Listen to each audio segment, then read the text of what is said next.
Mark Ramsey, and I'm really pleased to have my good friend Beau Phillips with me today. Beau, of course, is best known as the former Executive Vice President of Programming, Marketing, and Promotions because, you need to do all three of those things at once.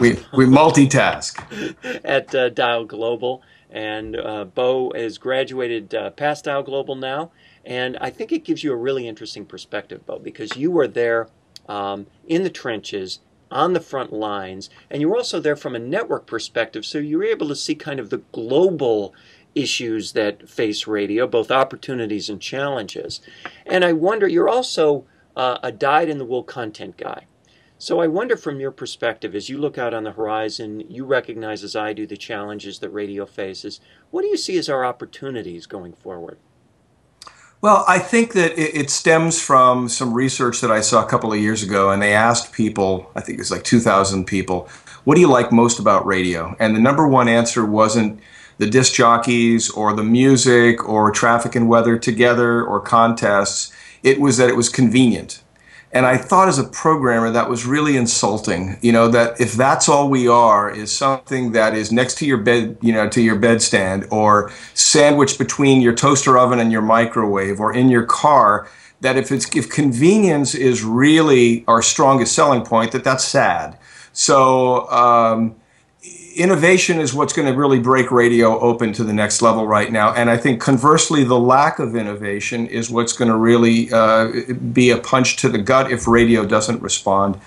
Because too often, in my perspective, having dealt with radio at a local level and then on a national level, I came in contact with a lot of the attitude of, I like the future just the way it is. And that's, and I think it stems back to, I was just talking to someone at lunch about this. 10 years ago, if you loved music, you either bought the CD or you heard it on radio, but those were your options. And now, of course, there's a million options. And the challenge is now in radio's court to make sure that you're relevant still in the face of all of these challenges. And I think that that's really where the growth is going to have to come, is for people to really step up and recognize that I can't play by the rules that used to be, that it's a whole new world out there right now, and you have to stay relevant. And I think a lot of radio is really threatened by that right now.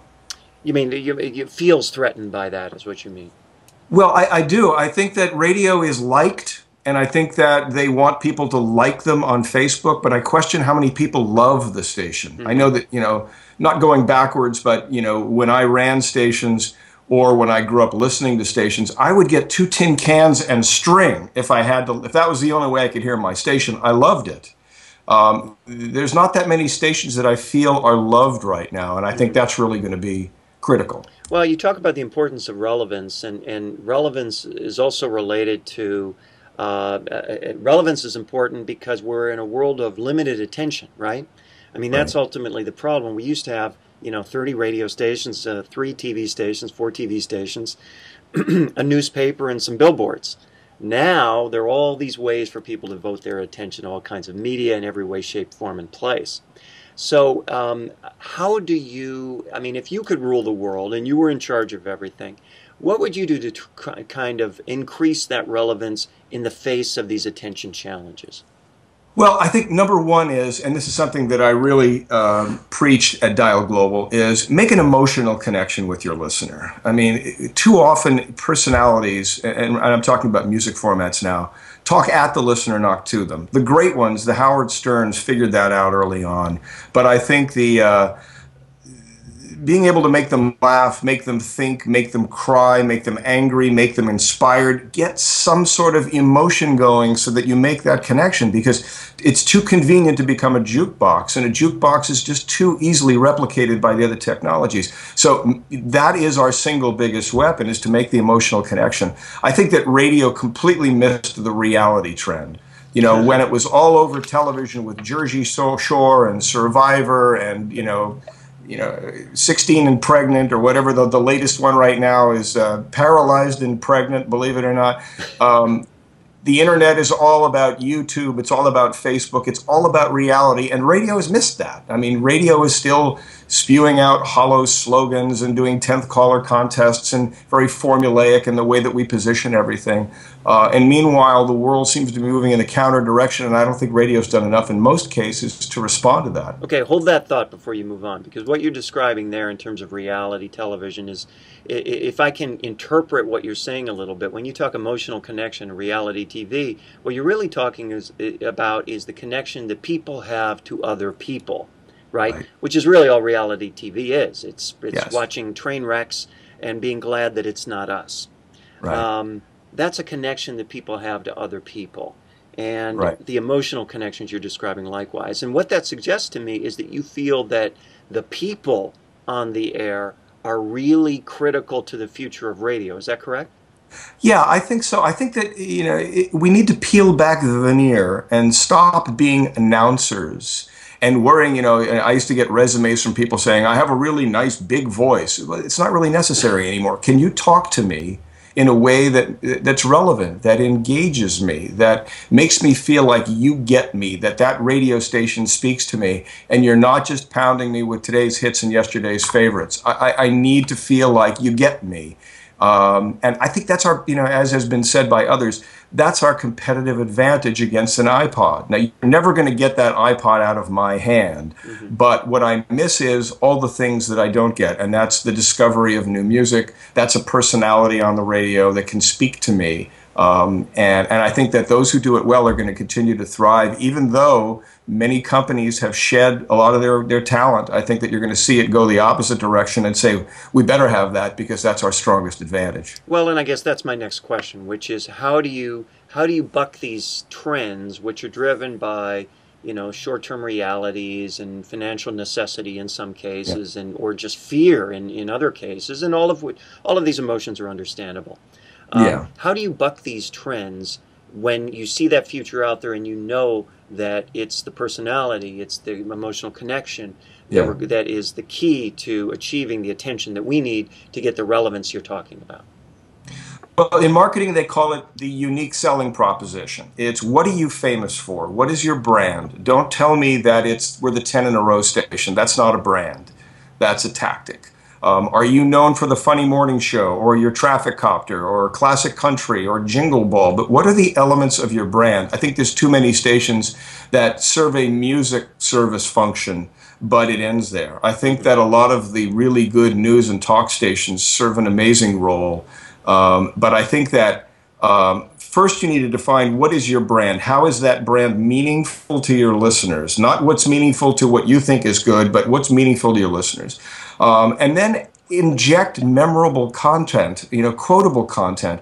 Too often I see companies and programmers trying to strip away everything out of their radio station that might create tune-out, but there's not that counter effort to inject things that might encourage people to tune in. Everything has been so streamlined and in some cases strip-mined out of a radio station, again on the music side, that I'm lacking those benchmark elements that are going to create more listening instances. And as we know, that's what PPM is telling us, is that give me something that's memorable, that's must-listen radio programming that I've got to be there for. And I would make a real effort into injecting those things back into radio, a lot of those things that have been pushed away. I think the art of great imaging, the art of fun, engaging promotion, a lot of the things that have been stripped out in order to, to sacrifice at the altar of more music. But I think more music is actually a losing strategy for radio because it's just so easily replicated elsewhere. So,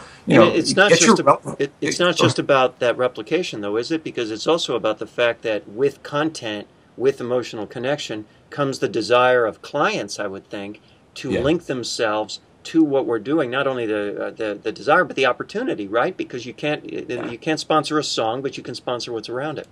Right. And you're right. Advertisers have figured out that radio's strongest weapon is not to be buried in a 6-minute bow tie pot of spots, but to be able to get the radio station's endorsement, to get the implied endorsement, to get that live read, to get some element of genuine emotional connection from the radio station. And sometimes it's the spots that do a better job of that than when we're just going in and out of music. But I think that stations need to be quotable. I mean, the game, as you know, Mark, is all about cume And then once you've got that queue, creating instances. I think that I still hear stations trying to stunt with time spent listening. You know, be listening for our free money Fridays at 9:20, 3:20, 2:20, 1:20, 4:20. I mean, listeners don't listen to the radio like that. I think that we need to kind of get back to what's relevant for the listener. How do we get that passion back that makes people really love that radio station and create talk? You know, in a personality side, you know, we had, you know, well over 100 jocks, you know, with Dial Global. And we used to talk about, you know, over prepping your show so that you're not the person who's doing, here's a story about a two-headed goat. I mean, it's not about that. It's about making the emotional connection and being relevant and not having the fun stop at 10 a.m., which too often happens. Mm-hmm. So I'm sure there would be many people watching this and listening to it, talent, saying to themselves, well, I would love to have more of an emotional connection with my audience, but management or whatever discourages it. Yeah. What advice would you give? Because this momentum has to come from somewhere, and it's probably got to come from within the four walls of each and every radio station. Yeah. What advice would you give to that talent to help persuade management that this is a good thing, both for the station, for the talent, for the audience? I know that a lot of personalities have to watch the clock, you know, and they're limited to what they're saying. I mean, I had a great jock when I worked for me in Seattle named Steve Slayton, who could be brilliant in 7 seconds. He would say simply, ladies and gentlemen, please rise for our national anthem and play Stairway to Heaven. It was only a matter of seconds, but he was able to be creative. But the other thing I would suggest is this. When I was at VH1, we spent $1 million in research to find out what does it take to get adults excited about music, particularly on television, but I think it's relevant to radio. And for our $1 million, we learned 3 words. The 3 words were context the music. That people love to know about their favorite band. They love to know who wrote the song, who sang the song, who played on it. Let me look at the lyrics. And those 3 words, context the music, gave rise to a whole wave of programming at VH1 that took the channel to another level. Behind the music, pop-up videos, little information that the butler is actually the singer.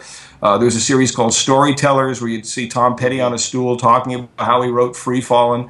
Contexting the music for adults in particular was extremely valuable. And I think that it's that type of information and it's that type of things that makes the KBCOs and the XRTs of the world so relevant and so powerful with their audience because they respect the music. And the same could be said of humor or the other sports or other elements. But I think that giving context to the music and to be able to give people kind of a peek behind the curtain and make them love the music that you're playing, country's perfect for that. You're right, though, Mark. It's a change of the mindset. Everything is being distilled and squashed down.